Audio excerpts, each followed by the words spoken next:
Welcome to the Shield Your Business from Chaos podcast, where there's no building, no people, no third-party suppliers, and no systems all combined to create Chaos the Dragon, which is battled by King Phoenix and his shield. Hi, welcome to the Kingsbridge BCP podcast. I'm Roswitha Firth, and with me today is Chris Dunbar. Before we get to proper introductions, I want to thank you for being our guest. I just want to say a little bit about Kingsbridge to our audience. Kingsbridge has been in business since 1983. They have built countless plans for their clients, and they offer both a very easy to use software and a software as a service in different versions, and also support their clients with consulting services. So we appreciate the hosting. Chris, I appreciate you coming today to be a guest on the podcast. I think we have an interesting topic for our BCP audience and DR audience. So we've known each other for a long time. Tell me, how long have you been in this industry? Something like 25 or more years. I can't really believe that, but that's true. I entered right before Y2K, and actually not on a Y2K project. But yeah, it's going on 23 years for me. It's been an interesting ride for sure. So for me, it was 5 years before Y2K. Oh yeah? Itself, but yes, that's definitely one of the first things I got involved in for some of our clients. Mm-hmm. The predominant systems that our clients had back then were mainframe, tandem, risk systems, AS400s. Oh, AS4. I remember AS400s too. Yeah. But so between us, we have nearly 50 years of business continuity knowledge. And Skip Williams, the co-founder of Kingsbridge BCP, it was his dad's business to start with. And so he was sort of learning about the business as a kid. So I think we're going on probably, 80 plus years of knowledge here. Tell me, I know you have worked for a lot of clients. Tell me the industries that you've predominantly worked in, just to give our audience a feel for where this experience is coming from. Sure, quite a few. And some of that experience is as a consultant. Some of that experience is as a full-time employee, whether a project or program manager or as coordinator, analyst. Mm-hmm. Some of it has been working with various types of outsourcers, so supporting their clients internally. Mm-hmm. IT services outsourcing, as well as customer service and technical support outsourcing. So in terms of industries, a lot of the ones that I'm familiar with include oil and gas, manufacturing, transportation, retail. Oh, I can't forget healthcare. In fact, I would probably say that healthcare is one of my favorite, and that's because the work that I do and that my client does actually helps save lives. Use King Phoenix and Shield with its mapping, its dashboards, its permissioning, its dependency mapping, and its automatically redacted plans to shield your business from chaos. KingsbridgeBCP.com. Are you able to share just a little bit about what that is? You don't have to name the company, of course, if that's something that's not allowed, but I'd be interested in knowing what that is. So my experience with healthcare has focused on hospital systems as well as durable medical device manufacturing companies and also health insurance companies. one of my, so a couple of years ago, engagements was with a hospital insurance plan that was part of the Star Kids program. Okay.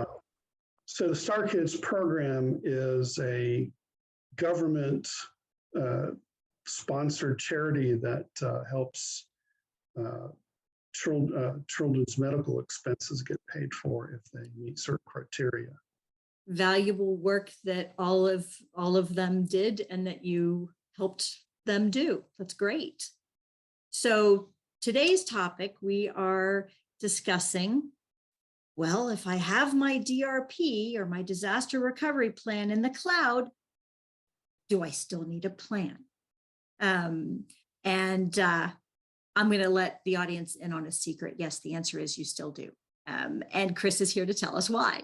So what would be sort of your first quick and easy answer to that question about, why do you still need a plan?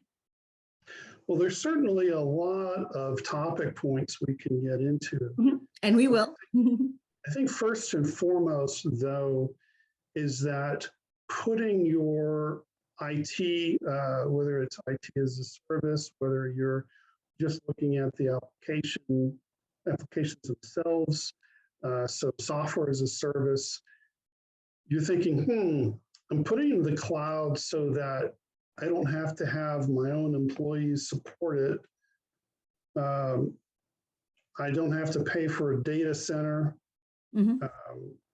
Some might believe, I don't have to pay for all of the expensive network circuits and everything else. I don't have to worry about patching. And there's a lot of thought process that's usually around cost savings that's going into decision-making to get it into the cloud in the first place. And while that's all correct, one of the assumptions that decision makers are making is that by putting an application into the cloud, it is reducing their risk. Well, that may be true to a certain degree, but if you're looking at a holistic view, really what you're doing is you're transferring the risk from yourself over to a third party that really just has a contract between you and them that they have to follow. And if they break that contract, there are built-in punitive stipulations. And if they still violate that, then your recourse is to take them to court.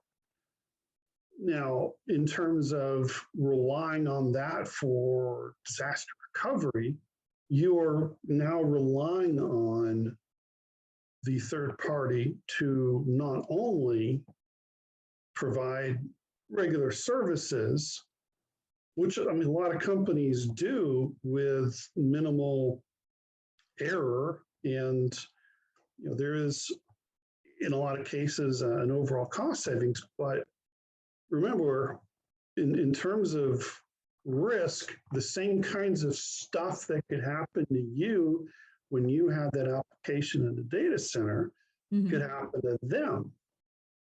Right. So they're another company. What they do is not transparent to you. And you also don't have a lot of control over what they're doing to provide redundancy, resiliency to your applications that you're hosting over there. So one of the things, and forgive me for jumping in here, you're probably going to say this in about a half a second, but one of the things that you can do is require a plan from your provider. And you may probably only get something high level, but it should be included in the contract that the provider gives you some kind of an assurance or a redacted copy of their plan. Hopefully, if you're going with a giant in the industry, They've got multiple redundancies in place, but I'm going to mention Amazon here right now, because we all know that Amazon had that really big outage. And so even companies where you sort of might feel that your risk is approaching zero can have outages. Use King Phoenix and Shield with its mapping, its dashboards, its permissioning,